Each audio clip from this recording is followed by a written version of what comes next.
Good evening, fellow Toastmasters. One evening, an old Cherokee told his grandson about a battle that goes on inside of people.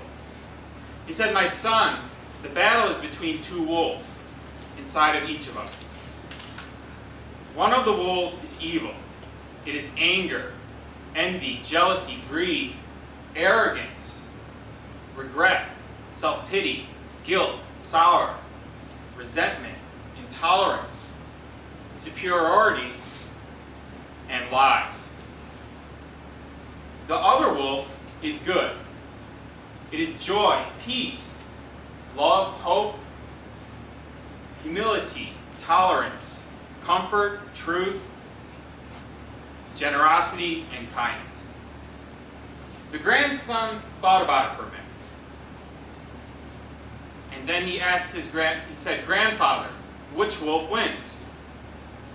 The grandfather, the old Cherokee, looked at his grandson and said, "The one you feed." Fellow Toastmasters, we all have negative and positive thoughts. But the ones we focus on the most are the ones that dictate how we live our life. For example, maybe a month ago, I was rear-ended. I was driving with a friend, and we were rear-ended. Experienced a little whiplash. Now I was very angry, and so was my friend. Now I could have gone home while we're driving and keep thinking about how this person wronged us, how this person didn't have the right to hit us. They end up actually driving away. I could have kept thinking about that. But what would have happened then is that I would have kept focusing on how angry I was and how much I was wrong, and then I would have found other ways to be angry about other things in my life.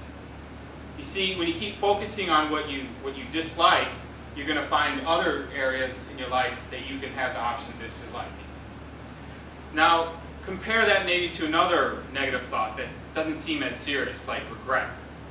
You can be regretful of something. Say you buy something at a store. Everyone here has bought something that they wish they didn't buy. And then you could buy that and think about why you disliked it, what was wrong with the product.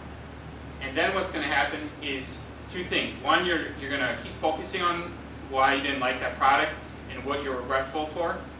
And the second is you're going to focus on how you're not going to go back to that store, how you're not going to take any more risk. And this is going to lead to a fearful life. It's going to basically lead to negative thoughts that are undesirable.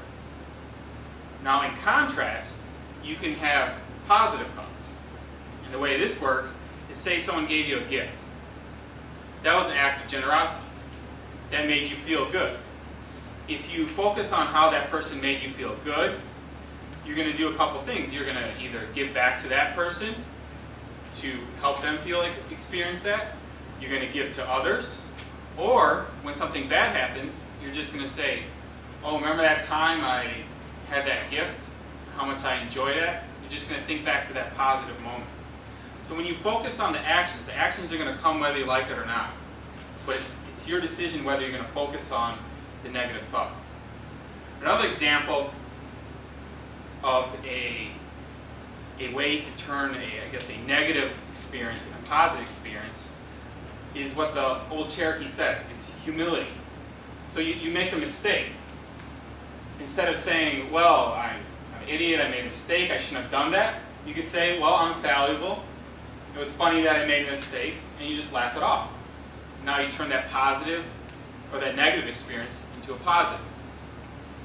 But you have to remember that bad things are going to happen to you. You're going to have negative thoughts. And trying to say, "I'm not going to have negative thoughts," is a negative thought in itself.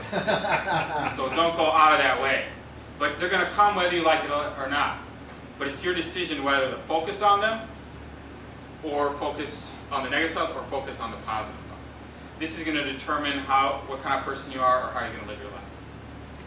So, like the old Cherokee said, feed the good wolf and you'll live a happy life. Mr. Toastmaster.